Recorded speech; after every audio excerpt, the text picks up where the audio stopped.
Bienvenido, doctor Vázquez. Gracias, don Enorme. Bueno, yo empezaré por el final. Primero para recordar cómo dice la invitación y el cartel que se hizo para este evento. Porque creo que en parte responde a las inquietudes que se han planteado aquí por el profesor y también por la maestra Rodríguez. Se llama Aproximaciones al Bicentenario de América Latina. Y creo que el nombre es correcto, porque estas fechas deben hablar no de nacionalismos, sino de una fraternidad aún mayor. Desde hace muchos años, por ejemplo, en el instituto donde yo trabajo, en la UNAM, se iniciaron una serie de trabajos sobre América Latina que han tenido continuidad. Y que yo espero que este evento que se realiza el día de hoy recoja las colaboraciones muy acuciosas de nuestra querida embajadora,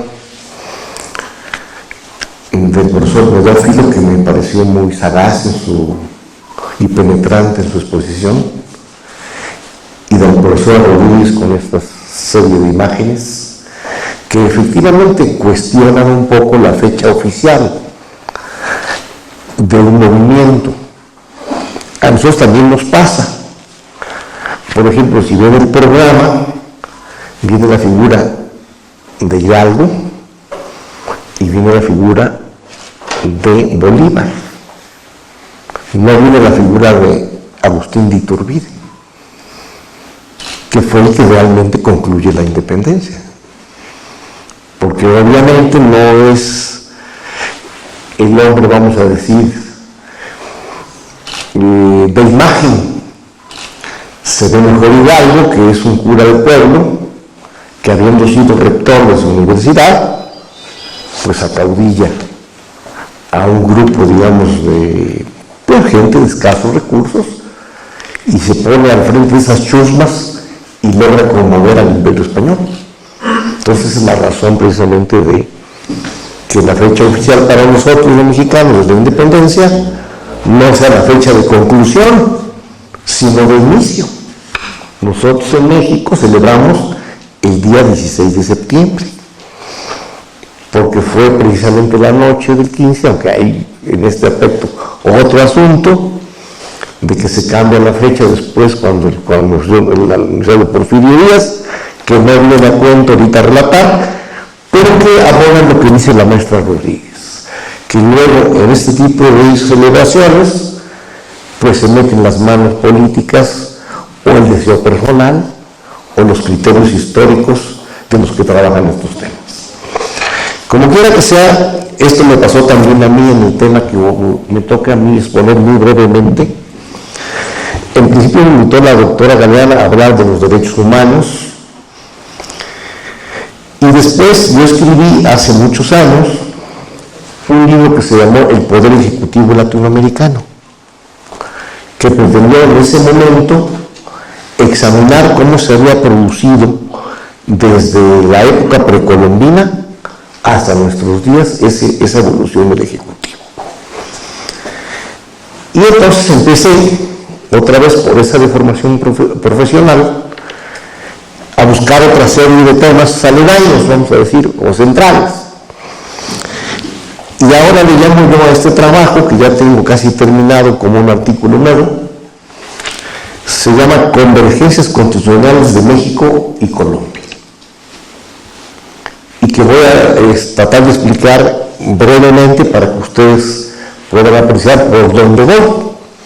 Puedo estar obviamente errado en algunos criterios, pero el deseo es sincero de que este tipo de evento primero produzca una obra editorial, se dé seguimiento a través de los trabajos aquí muy acuciosos que se han expuesto, y tercero nos permitan reflexionar con profundidad sobre este fenómeno, que no es un fenómeno provincial, ni regional, ni nacional, sino que debe ser visto como un fenómeno continental, como lo quería Bolívar. En ese sentido yo encontré tres aspectos a tratar y agregué el que quería la maestra Galeana de los derechos humanos. Un primer asunto que examiné fue el tema de la independencia y la reasunción de la soberanía por el pueblo, porque eso se presenta en toda Latinoamérica, no nada más aquí en México ni en Colombia. Segundo, el asunto de los modelos del Ejecutivo, los intentos monárquicos que hubo, que fueron pocos, el asunto de los ejecutivos colegiados, que en algunos países se establecieron, Bolívar del Ejecutivo Vitalicio, que es una tesis muy interesante, y en cuarto lugar, el asunto del modelo presidencial, que es el que se impuso como modelo dominante. En un tercer aspecto me ocupo de los derechos humanos y también de un asunto que fue central para Latinoamérica y que lo sigue siendo, el problema del federalismo y del centralismo. Ese sigue existiendo aquí en Colombia, sigue existiendo en México. En un primer aspecto encontré yo, y qué bueno que hizo la introducción la doctora Galeana, de que los pueblos al perder el centro del gravedad del Imperio Español se vieron movimientos juntistas a los que se hizo alusión. O sea, el cabildo se convierte en el motor de la independencia. Dicen los cabildos, bueno, vamos a reasumir la soberanía por el pueblo. Y hay movimientos juntistas en toda Latinoamérica, como se produjeron también en España. Y en segundo lugar, de estos movimientos juntistas se produce una serie de documentos interesantísimos. Ya aludió la doctora Galeana Albano de Hidalgo, en 1810, abolición de la esclavitud, cuando vivía en Nueva España junto a un país esclavista, que fueron los Estados Unidos, y donde la esclavitud prosiguió durante el siglo XIX y sigue existiendo en el siglo XX, porque no han llegado a ser una sociedad igualitaria. Entonces se han convertido en una sociedad atractiva por la desigualdad social que prevalece en estos países. Entonces allí me encontré yo algunos documentos que a mí me sorprendieron, por ejemplo, y que apuntan en la misma dirección que los nuestros. Por ejemplo, la Constitución de Cundinamarca, que a mí siempre me pareció una constitución muy interesante, porque es una mezcla de elementos republicanos y monárquicos. Entonces ahí todavía se dice que se reconoce a Fernando VII como el rey de los cundinamarqueses, a quien se exigía con cierta malicia que para ocupar el trono debería ir a Santa Fe de Bogotá, cosa bastante improbable en ese tiempo. En su defecto ejercería el poder el presidente de la representación, como así lo fue. Entonces, y antes, digamos, de esta Constitución, me encontré otra que a mí me sorprendió, porque esto que se llamó la patria boba y que algunos llaman la Primera República, pues no fue tan boba, porque hay documentos interesantísimos que apuntan al movimiento social e independentista con mucha claridad. Por ejemplo, se dice en el Cruz de Socorro, artículo 4, la tierra es el patrimonio del hombre, que debe fecundar con el sudor de su frente. Y así como una generación no podrá limitar o parar o privar su libre uso a las generaciones venideras. Fíjense, está diciendo en 1810, que es lo mismo que dijo Emiliano Zapata, pero en el siglo XX, cuando la Revolución Mexicana.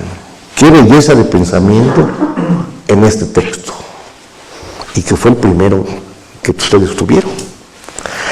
Luego se dice algo que sirve, porque ya tuvieron ustedes un intento aquí de reelección recientemente en la cuestión del 91, que en un principio prohibió la reelección, e hizo bien.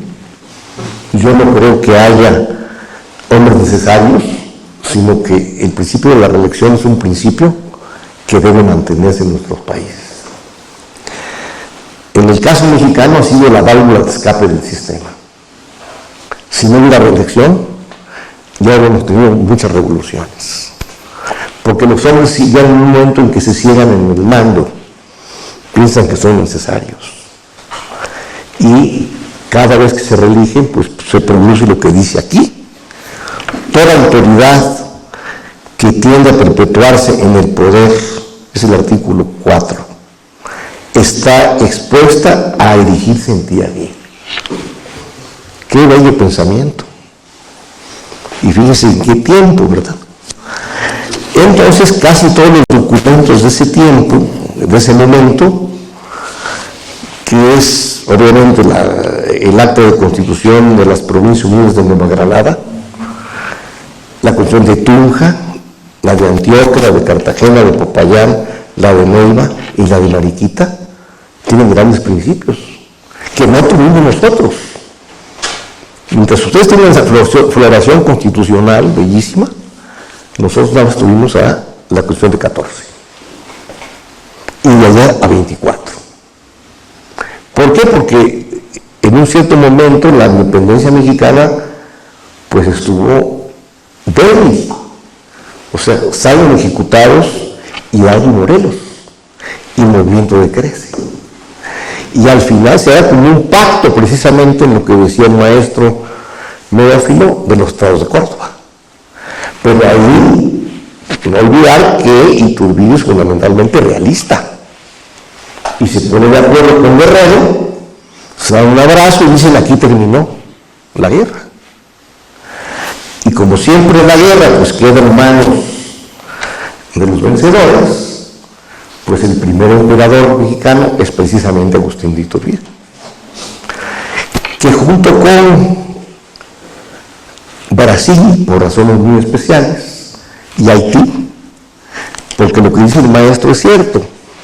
Si vemos a fondo, los movimientos, digamos, de independencia se hacen fundamentalmente por los criollos, que es la minoría ilustrada. En cambio, el movimiento de Haití es un movimiento de esclavos, que han recibido todas las enseñanzas de los franceses y dicen, bueno, ¿por qué predicas esto para Francia y no para mí? O no para nosotros. Infortunadamente también, como saben ustedes, Haití desemboca también en una monarquía y no precisamente saludable. Entonces aquí yo encuentro una serie de modelos después del Ejecutivo. Hablo del Ejecutivo colegiado entre nosotros, había un Ejecutivo colegiado en la Constitución de 14, que es la que expide Morelos, la que protege él. Y dice, bueno, va a haber aquí en el Ejecutivo 3 personas, y sobre ellas se van turnando el poder. Y le concede un poder inmenso al Congreso, a tal punto que, por ejemplo, no puede pasar una noche ni un día de Ejecutivo sin avisar al Congreso. Yo creo que de algo se valió Morelos, porque tuvo algunas aventurillas, y por ahí algún hijo de él, después en la guerra que hubo cuando el Segundo Imperio de Maximiliano, ocupa un lugar central el hijo de Morelos. Entonces, este Ejecutivo colegial pues no llega a prosperar, tuvo alguna vez Suiza, lo sigue teniendo, y de ahí invitó a Uruguay, la famosa Banda Oriental, durante 2 ocasiones que fracasaron, en el 18 y en el 52. Aquí relato un poco ese Ejecutivo colegiado. Después me ocupo de un asunto que para mí fue central en esta reflexión, que es el pensamiento de Bolívar. Y ahí encuentro yo 4 aspectos para mí muy importantes. El primero, este asunto del tema central para él de la unidad latinoamericana, de los pueblos similares a los que él ve el mismo destino. Y hay 2 documentos, efectivamente, la Carta de Jamaica, que es bellísima, y el discurso de Angostura. Yo creo que son los centrales. Y de ahí se desprende precisamente el asunto de la unidad latinoamericana.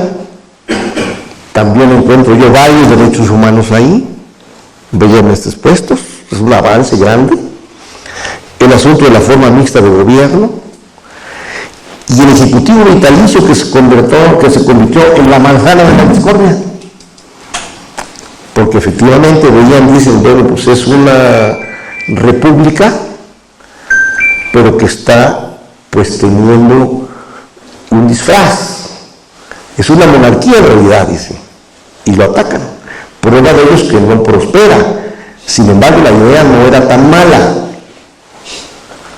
Porque él dice, bueno, tenemos algunos tintes monárquicos, se requiere estabilidad en el Ejecutivo, dejémoslo vitalicio, un Senado igual y un poder moral que él dibuja. Bueno, debo decirles que, por ejemplo, el presidente de los Estados Unidos mexicanos ahora habla de una constitución moral,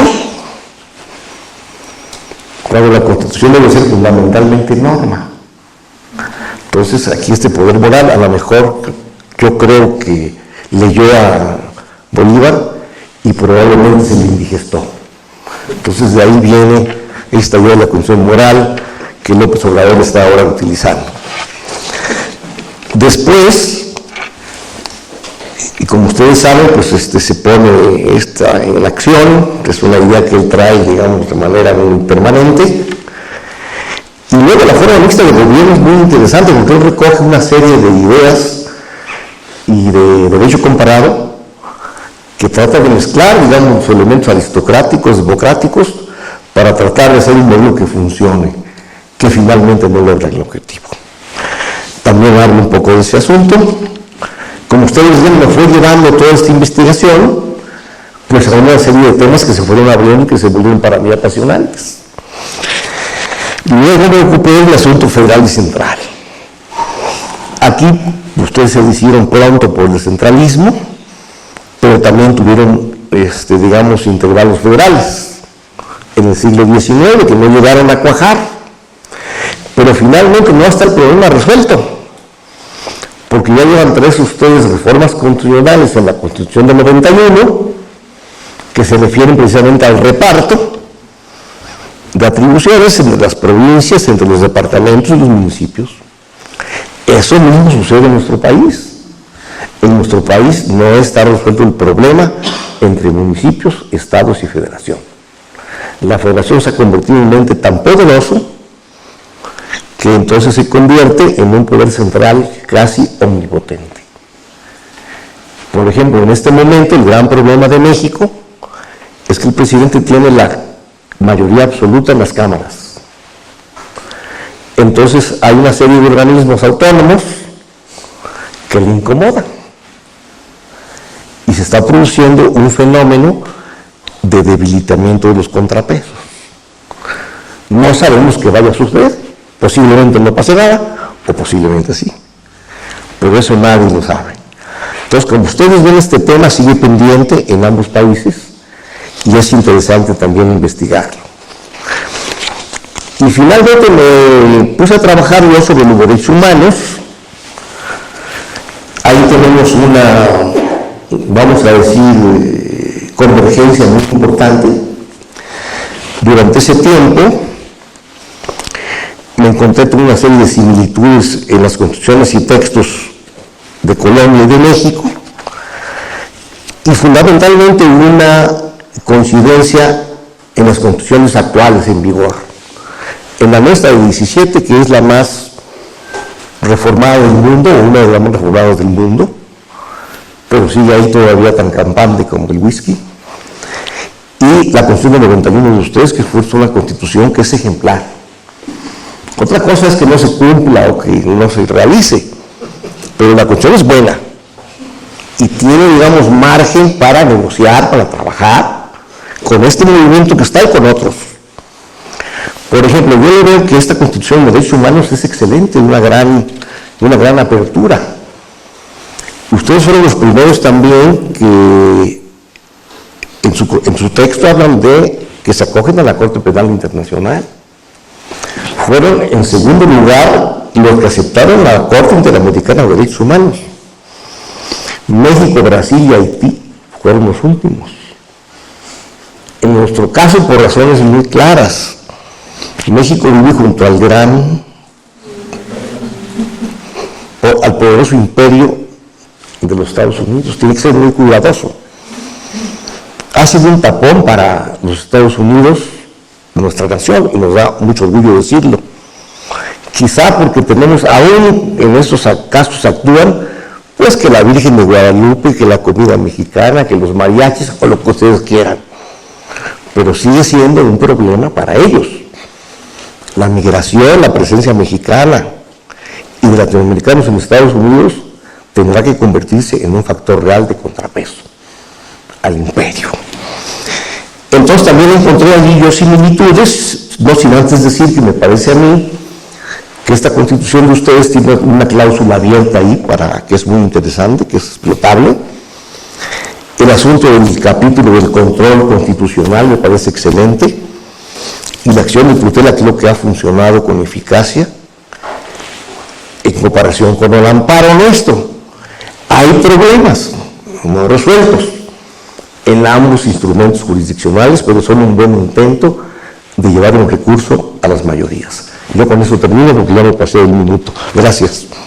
Como ustedes ven, me respetó este tema de las constituciones, tuve una serie de reflexiones inacabables. Que haya buena tarde.